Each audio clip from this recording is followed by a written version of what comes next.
Hello mga kaitsi, kumusta po ang lahat? Ayan, kumusta po? At tayo po ay nag-aabang pa rin sa ribbon cutting sa bahay ni Baby Biancy. Ito po ang pinakamalaking bahay sa pabahay ng Kalingap. At hindi pa man ito na ribbon cutting, marami ng mga gamit na dumating. At alam po natin na papupuno po ito kasi sa bahay nila Biancy sa tabing dagat, dahil nga bumuhos ang maraming mababait sponsor, bumuhos din ang mga blessings at marami na rin naibigay sa kanila kahit nandun pa sila sa tabing dagat. Kita naman po natin doon na marami pong mga gamit at tiyak na dadalhin nila ito dito sa malaking bahay.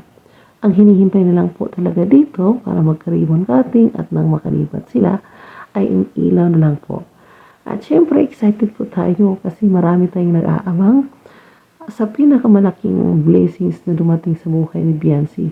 At hindi lang po ito basta-basta na pabahay, kaya nga yung iba tinawag nila itong mansyon. Kasi nga ang laki.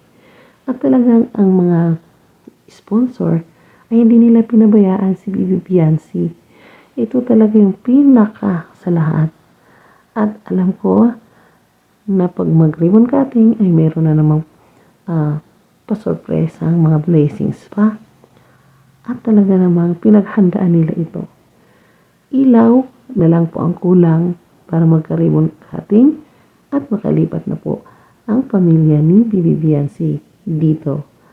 So, aabangan na naman natin yan. At syempre, tayong lahat maging masaya na lang. So, love-love lang po. At huwag po kalimutang supportahan si Kalingap Rab, Kuya Boss Santos Matubang, Kalingap Ido.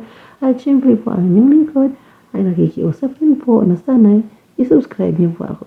Maraming salamat!